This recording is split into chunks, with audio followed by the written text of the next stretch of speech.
5:31 PI, Pacific Mornings with Aggie. Not yet in Māori, and welcome back to Pacific Mornings with Aggie here on 5:31 PI. 12 minutes past 8 o'clock. Now, Youth Week 2022 is all about the theme that has been chosen by our young people. Our voices matter. We deserve to be heard. Today we talk to our youth, who is a Kaimahi Taiohi and Indigenous Theology student, Renata, who has years of experience with youth across Aotearoa. And with that, I say morena and welcome to the show this morning. Morena, good to be with you. Absolutely, so great to meet you this morning, Matt. And of course, your life seems to be dedicated to young people. Can I ask why? The main reason why I got into working with the rangatahi, young people, is because I myself was impacted by a youth worker back when I was in school. Wow. I'm born and raised in Te Awa Kairangi, which is the original name for Lower Hutt, down there in Wellington. And to be honest, I was a little bit of a tutu at school. I was a hoha, and I nearly got expelled from school. But if it wasn't for my youth worker who was on my case, didn't really care about my schoolwork or anything like that. He really cared about me. And his name was Ross Filippo. He ended up becoming a rugby superstar in the end, playing for the Crusaders and the Māori All Blacks. And I think he had a little stint with the All Blacks. But he really loved on me. And he looked after me. And so all these years later, I decided, hey, what if I actually dedicated my life towards youth work? Could I do it for the rest of my life? And to be honest, get paid peanuts because there's not much money in the youth work realm. Would I still be happy? And I am, and I decided I was going to do it. So I started my journey in 2008. So that's how long I've been in the youth development sector for. Yeah, and I suppose since 2008 to now, what are the changes and what are the things that you've seen in regards to our youth? Obviously there's generational things, right, that can happen. Yeah. But you must see good too, the good outcomes of being that advocate for somebody else. Yeah, I think the biggest change that I've seen has been how rapid the world is moving. So I remember getting my first cell phone at school. And it was those bricks, the brick phones. Good old Nokias. Yeah, playing Snake. Yeah. Oh, yes.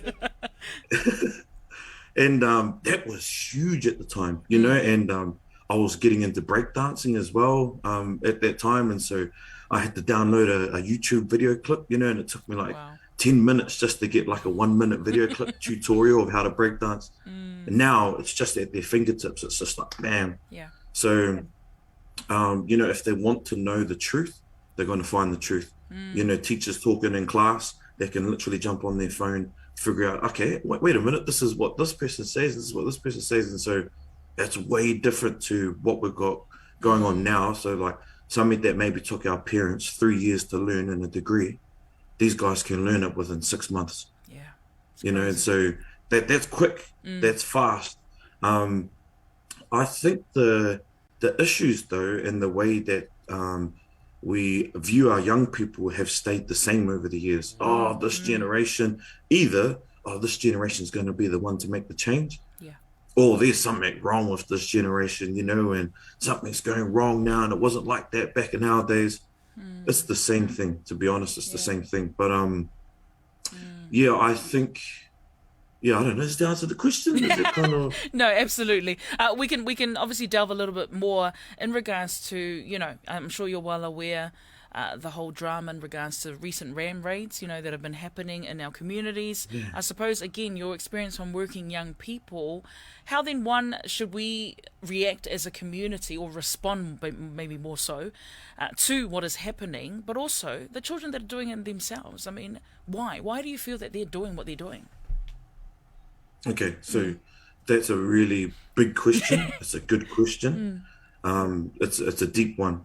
And so when I see these issues going on, so you're talking about the ram raids, and there's a whole lot of them that are going on. We can talk about suicide statistics. We can look at our prison statistics for Māori and Pasifika. So, like Māori only make up 13% of New Zealand's population. They make up over 50% of the prison population. Now, when you go into the women's statistics, they make up over 60%. When you get into the rangatahi statistics, so the young people, so that's 12 to 24, that's been set in place by Ministry of Youth Development and Taiohi, who set the theme for Youth Week, that's 12 to 24. That is 60% of that justice system is Māori. So you got to ask yourself what's going on there, and you got to look. People look at the symptoms of the problem, so they look at mental health, they look at suicide, they look at babies being taken from their mothers through oranga tamariki. They'll look at the ram rates and like shake their finger, oh, nori, nori, nori.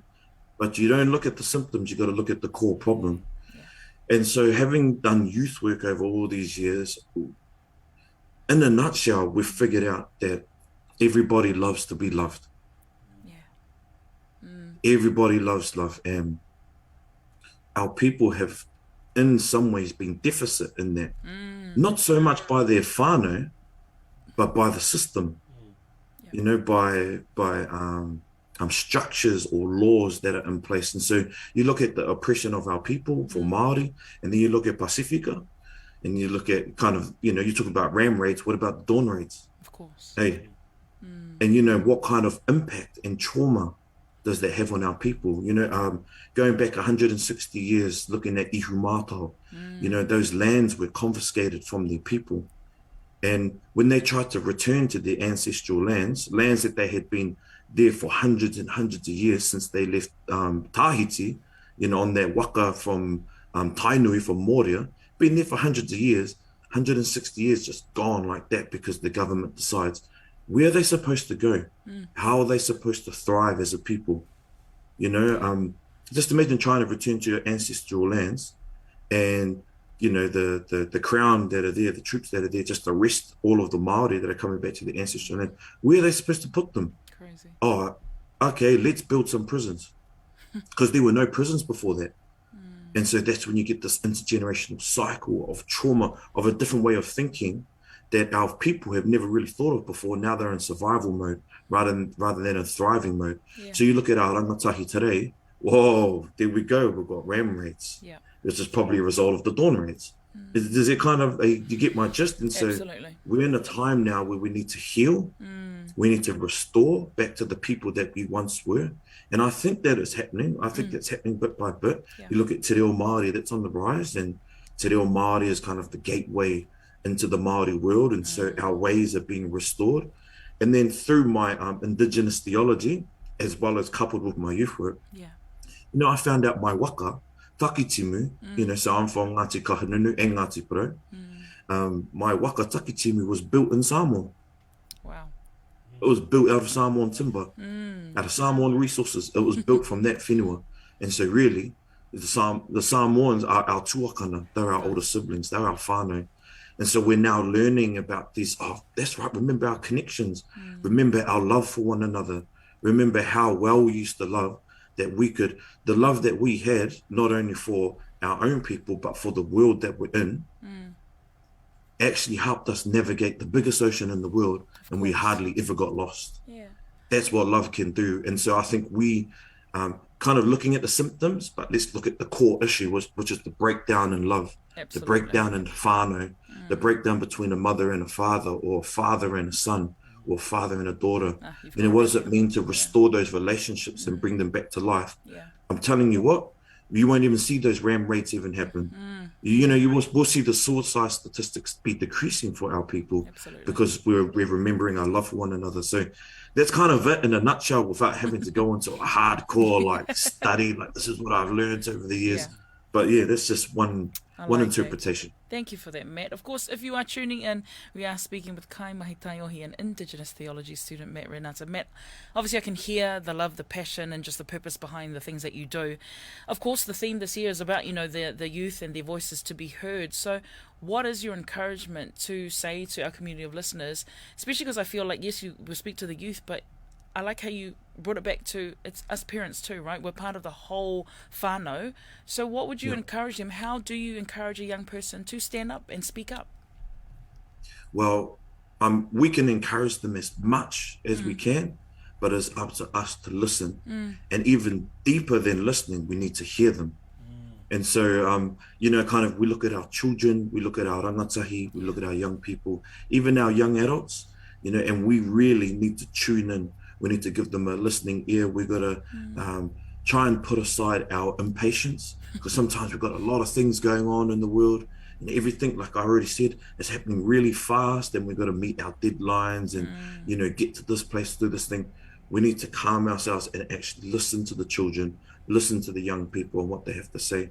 I come from quite a big whānau, so there's my mum and my dad.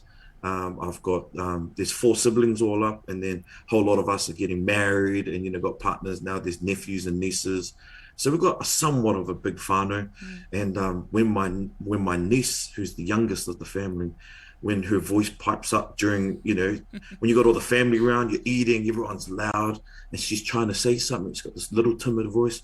Sometimes I just have to shut up the whole family, go shh, like Esme's talking, my niece is talking, and then we're like, "What do you want to say, Esme?" And she goes, "I'm just looking at the birds outside, and we've just thrown some bread out there, and look at all the birds. They're just like going all around one piece of bread rather than all the bread. They're all hanging out together, and I just wonder, if God's going to look after the birds, how much more can He look after us?" And I'm like, okay, what the heck, like. Did you learn that at school? Who you've been talking to? So just listening to her like that can shift the atmosphere in the room. I love that. So let's just say if our families, if our whānau, if our uncles, our aunties, our koros, our nanas, if our people were listening to the children and the young people, maybe we could shift the atmosphere across Aotearoa. Maybe we might see a change that might bring hope, bring inspiration, rather than their voice being shut down and being oppressed and squashed. That's just one interpretation I have for that. And here we have it, guys, the next Prime Minister of Aotearoa.